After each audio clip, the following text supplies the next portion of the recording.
अपने gaming laptop के साथ ये 5 चीज़ें करना अभी छोड़ दो, मैं बता रहा हूँ बहुत ज़्यादा पछताओगे। और ये कोई आलतू फालतू टिप्स नहीं है, देखने में तो बहुत सिंपल लगता है, बट अगर इन सब में से तुमने एक भी गलती कर दी तो तुम्हारा लैपटॉप खराब तक हो सकता है। इसीलिए इस वीडियो को ध्यान से देखना। सबसे पहली और बेसिक चीज़ जो कि तुम्हारे गली मोहल्ले के किसी भी छोटे बच्चे को भी पता होगी कि गेमिंग लैपटॉप के ऊपर बैटरी के ऊपर गेमिंग कभी नहीं करी जाती भाई। अगर तुम लोग अभी भी ये सोचते हो कि गेमिंग बैटरी पे करूंगा मैं, तुमसे बड़ा बेवकूफ़ इंसान और कोई नहीं होगा। जब भी आप अपने गेमिंग लैपटॉप के ऊपर गेमिंग करने वाले हो, मेक श्योर कि आप अपने लैपटॉप को चार्जर के साथ प्लग इन कर दो ताकि आपको अच्छी परफॉर्मेंस भी मिले और आपकी बैटरी हेल्थ भी अच्छी रहे। क्योंकि जब आप लैपटॉप को चार्जर के साथ कनेक्ट करके गेमिंग करते हो या फिर चार्जर के साथ कनेक्ट करके यूज़ करते हो, तब चार्जर डायरेक्टली लैपटॉप में आपकी पावर भेजता है और बैटरी आपकी चार्जिंग होती रहती है और पूरी जो पावर है वो पावर अडेप्टर से आएगी और आपकी बैटरी से नहीं आएगी, जिससे कि आपकी बैटरी की हेल्थ हमेशा अच्छी रहेगी और उसका बैटरी बैकअप भी बना रहेगा। बैटरी को सिर्फ तभी यूज़ करना है जब आप घर के बाहर लैपटॉप को यूज़ कर रहे हो, कॉलेज में या फिर ऑफिस में, जब आपको day to day task perform करने हैं या फिर कुछ हैवी टास्क के वक्त प्लीज़ मेक श्योर कि अपने लैपटॉप को चार्जर के साथ कनेक्ट कर लिया करो, ठीक है। और अगर तुम्हारे पास एक गेमिंग लैपटॉप नहीं है, तुम लोग एक नया लैपटॉप लेने की सोच रहे हो, तो मेक श्योर कि तुम मेरे चैनल को ज़रूर चेकआउट करो। मैंने बहुत सारी लैपटॉप रिकमेंडेशन वीडियोस बनाई हैं और अगर उतना टाइम नहीं है तो डिस्क्रिप्शन में आपको लिंक्स मिल जाएगी 3 या 4 बेस्ट गेमिंग लैपटॉप्स की, तो वो भी चेक कर सकते हो और पिन कमेंट में भी मैं लिंक दे दूंगा।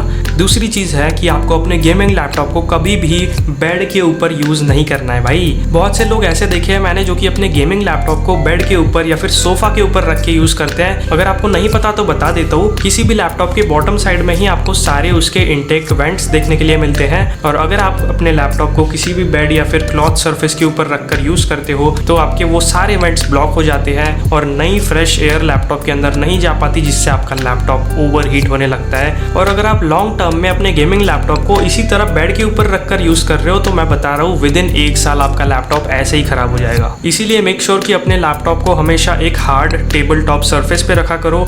अगर तुम लोगों को बेड पर यूज करना ही है लैपटॉप, तो वो छोटा वाला जो टेबल आता है जिसको स्टडी टेबल कहते हैं, जो कि आप अपने बेड पर या फिर कहीं भी बैठकर यूज कर सकते हो, उस टेबल को ले लो और उस टेबल के ऊपर रखकर लैपटॉप को यूज करो। और इन जनरल भी लाइफ के अंदर एक टिप देता हूँ, कभी भी अपने कमरे को साफ रखा करो भाई। अगर तुम्हारा कमरा साफ रहता है, उसमें डस्ट नहीं होती, तो आपका दिमाग भी साफ रहता है और आप अच्छा फील करते हो, जिससे कि आपके दिमाग में अच्छे अच्छे आइडियाज़ आते हैं। इसके अलावा एक और बहुत ही ज़्यादा इंपॉर्टेंट टिप मैं आपको देना चाहूँगा और वो है कि आप अपने लैपटॉप में कभी भी किसी भी एंटीवायरस सॉफ्टवेयर को यूज़ ना करें, बिकॉज ट्रस्ट मी गाइज, तुम्हारे लैपटॉप में already antivirus software pre installed मिलता है और वो है विंडोज़ डिफेंडर, जो कि विंडोज़ का ही एक बिल्ट इन फीचर होता है। और इस फीचर को यूज़ करने के लिए आपको कोई भी एक्स्ट्रा पे करने की ज़रूरत नहीं है, कुछ नहीं है, जिसमें आपका लैपटॉप हमेशा प्रोटेक्टेड रहता है किसी भी वायरसेस से, मालवेयर से या फिर फायरवॉल प्रोटेक्शन, ब्राउजर प्रोटेक्शन, सब कुछ होता है उसमें। Basically third party antivirus software use करने की कोई भी ज़रूरत नहीं है आपको। फिर चाहे वो कोई भी एंटीवायरस सॉफ्टवेयर हो, क्विक हील हो, मैकफी हो या फिर कोई भी, उसको अभी के अभी अनइंस्टॉल कर दो, क्योंकि मैं बता रहा हूँ उस चीज़ का कोई भी सेंस नहीं बनता है भाई। लिटरल में कोई सेंस नहीं है उस चीज़ का, उल्टा वो आपके लैपटॉप को और भी ज़्यादा स्लो कर देता है, ठीक है ना। जस्ट मेक श्योर कि आपके विंडोज़ डिफेंडर की सारी सेटिंग्स ऑन है और ये एक अकेला फीचर ही आपके विंडोज़ को कंप्लीटली सिक्योर रखने के लिए काफ़ी है। और इस सब के बाद फाइनल एक लास्ट चीज़ आ जाती है, वो है अगर तुम अपने लैपटॉप को क्लीन करते हो तो तुम्हारे लैपटॉप को भी ऐसा लगता है कि वाह यार, मेरे मालिक ने आज तो मुझे क्लीन कर दिया, आज मुझे इसको गेमिंग में और भी ज़्यादा FPS दे देने चाहिए।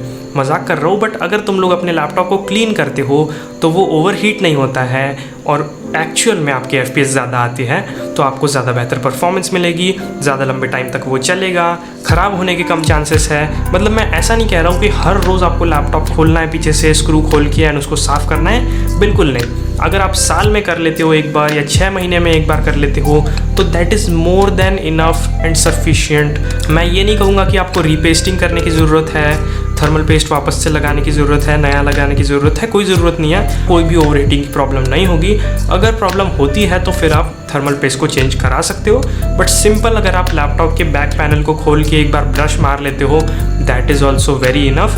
बस मेक श्योर कि अगर आप ब्रश कर रहे हो तो एकदम ही हल्के हाथ से ब्रश करना, क्योंकि अगर आप ज़्यादा ज़ोर से उसको करते हो, ज़्यादा ताकत लगा देते हो, तो आपका अगर कोई रजिस्टर या कोई कंपोनेंट डैमेज हो गया तो आपके लैपटॉप की भाई टाटा फेस हो सकती है और तुम्हारा लैपटॉप डेड हो सकता है। बाकी बस इतना ही कहना चाहूँगा, अगर तुम लोग इन 4 चीज़ों को फॉलो कर लेते हो, मैं बता रहा हूँ कोई और 5वीं चीज़ की ज़रूरत ही नहीं है भाई। मैंने कहा था 5 चीज़ें हैं, बट 4 ही चीज़ें हैं। इन 4 चीज़ों को फॉलो कर लो और दैट इज़ इट। 5वीं चीज़ यही है कि तुम्हारी मेंटल हेल्थ अच्छी रहेगी, तुम्हारा लैपटॉप अच्छा रहेगा, ख़राब नहीं होगा।